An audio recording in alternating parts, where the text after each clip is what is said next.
al FEM, que recullen, i és una idea fantàstica. Emilio, què és el que ens has portat? Moltes gràcies. Som de l'Associació Bioagradables i este és el resultat d'una de les neteges de platja que hem fet fa una setmaneta, en la platja de la Devesa de Saler. Això és només d'una sessió, diguem, no? D'una sessió de dos persones, que vam estar allí treballant per un projecte que estem fent i vaig netejar una miqueta la basura per aportar-la aquí a la tele i este és el resultat de... Encara estava en pitjors condicions, Sí, encara podríem estar més hores. De fet, Emilio, tenim així pràcticament la demostració del poc trellat que té la gent tirant les coses ahí a la mar, sense cap... Sí, a més, totalment que, si es fixeu, són objectes i residus que són molt quotidianis, no són molt de tota la vida. Tenim les botelles de plàstic que està... Sí, ja dius, clar, mira, sempre. Esta portava poc de temps i esta és la versió després de degradada, després de... La versió anticalla. Exacte. Clar, però tot això, tots aquests restes que li falten, diguem, a este envàs, a esta botella que hem vist així, que està degradadíssima, tot això s'ha anat escampant en forma de microplàstics, no? Clar, perquè el plàstic és fotodegradable i es degrada en partícules més xicotetes i forma part de la composició química de l'aigua, del sediment, de l'arena... Ah, i dels peixos també, que després nosaltres els mengem i que es traguen aquests plàstics fantàstics, o sigui que... Que ja, d'alguna manera... Jo m'havia comprat un peix per a sopar, saps? Ja el veus d'una altra manera, no? Perquè, clar, és que, després està la fauna que ja posa en risc la seva pròpia vida i supervivència per consumir aquesta classe de microplàstics de forma accidental, no? I després està la nostra salut a l'hora de consumir aquests peixos, no? En un moment donat. Totalment. Entra la cadena tròfica dels animals i després del mar arriba al plat. És així. És que no pot ser més clar, més directe, més curt i més senzill. En fi, però també trobem altres coses, jo què sé. Escolta, este tros de granera. Escolta, qui se li ocorrís deixar caure un tros de granera? Està per parts. Està a la part de la granera... Està el tap de dalt del pal de la granera. Del pal, sí, és. Per favor, un poc de coneixement. I també tenim... Que només que tenim un planeta. Tenim les ulleres de sol, hem trobat també cotxes de joguets, tenim un poquet de tot. Clar, volem pensar que les ulleres de sol possiblement algú les havia perdudes, no anem a pensar tan malament de la gent, volem pensar-ho, no crec que les reballin. I el cotxet probablement també. Però, clar, això és una cosa, però una altra cosa és una granera, és que és una cosa que a mi, mira, no sé, què has anat a granar a la platja? També tenim, ara que estem en pandèmia, els objectes higiènics i mèdics, tenim una jeringa i un aplicador de tampó, que també trobem bastonets dels oïdos per a netejar les orelles i, mira, és un residu supertípic. Mare meua, tot això és d'una sola sessió, insistim, és només una sola sessió. I n'hi ha almenys ara 2 dotzenes de palets, entre això i palets del que és un xupa-xup o una piruleta o una cosa semblant. I les palletes. Les palletes. Increïble. Quina quantitat, al final, perquè se converteix la mar en un femer.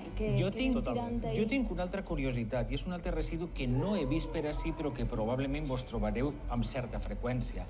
Les puntes de cigarrets. Sí, les Imagina que això serà més que habitual. La gent no té coneixement, fuma i ho apaga allà i s'ho deixa allà. La gent marranota, clar, naturalment. Això no puc traure-ho perquè fa molt de pudor i no he pogut netejar-ho bé a casa, però sí que trobem una mitja de 300-500 voreres cada vegada que anem a la platja.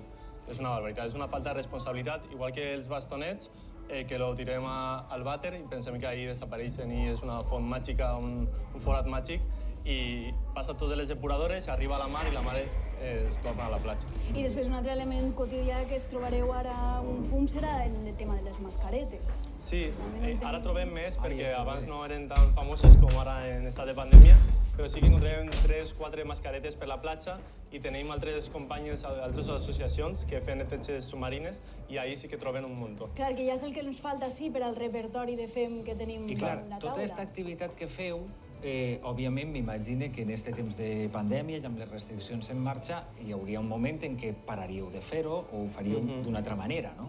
Sí, al principi vàrem fer complir les restriccions de l'aforament de 10, de 6 persones i ara mateix estem fent neteges online, que és animant a les persones a que en xarxes socials ens etiqueten en Bioagradables i en l'associació Ambience, que col·laboren amb nosaltres aquest any, i entren en concursos. Estem intentant motivar a la gent per a que isca a la platja, al mont, a la muntanya, a fer neteges i ens etiqueten en les fotos.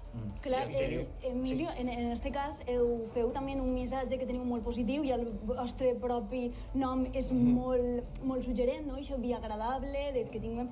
Però això no és res agradable. En absolut, no. En el sentit de que la gent s'ha de conscienciar que això no es volatilitza així com així. Per tant, de quina manera podem també, ara que ens estan mirant des de casa, conscienciar a la gent de la importància de no agafar la mar com si fos un femer on poder tirar tots els residus. Clar, el missatge és que tenim que ser més responsables a casa a l'hora de consumir, perquè la majoria de coses no és que le tiren directament a la platja o al mar, però sí que es perden per el camí en el procés de reciclatge o per el carrer, els descuidos, no te dones compte de que se vola la mascareta i la mascareta acaba en la mar.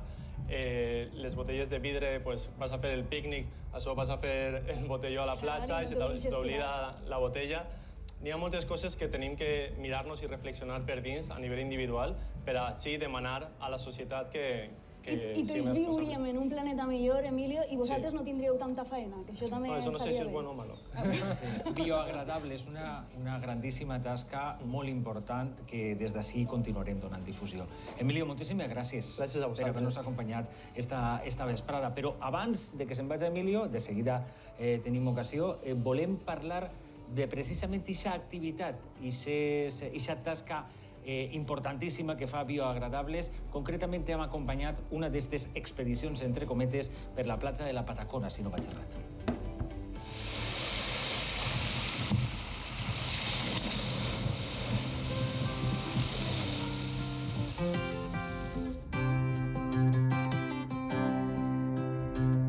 Com comenceu a treballar? Vos poseu els guants i ara mateix les teues companyes què estan fent?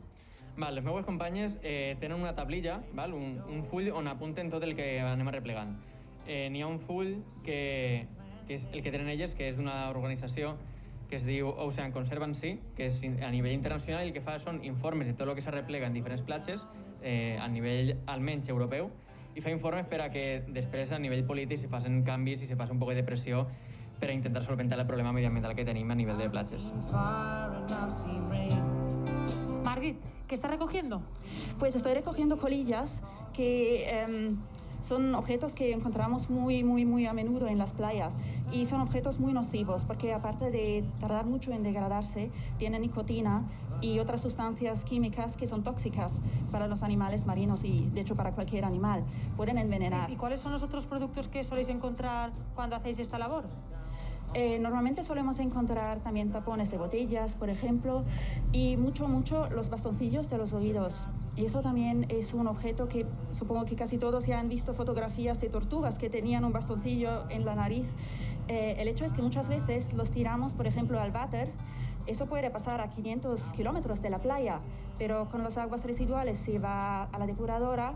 La depuradora a veces no las puede filtrar al ser tan finos y luego ya se devuelve al río, al mar y luego llegan aquí a la playa. Creus que realment la gent està conscienciada en que és important no llançar fem a la platja? Jo, per exemple, estic fent neteges des de fa vora 2 anys i sí que és de veritat que jo abans, quan anava a la platja, jo només veia els plàstics grans, les botelles, lo evident.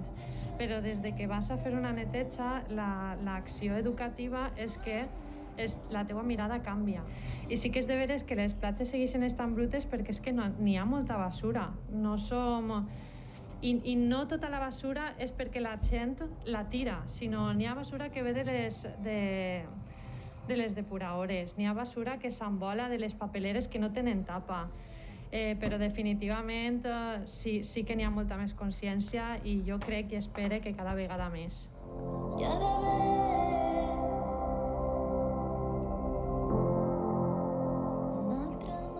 I ara arriba un dels moments que més ens agrada, que és obrir el nostre àlbum fotogràfic. I comencem amb una imatge espectacular del racó d'Ademús que ens envia Vicente Aparicio. Mireu. Fantàstica, Fantàstica. Amb els ametllers en flor. Quina imatge més bonica. Preciosa. Vinga, següent instantània que ens arriba també per part dels nostres espectadors. Dels 741 metres sobre el nivell de mar d'Ademús, i que mal ho ha dit, baixem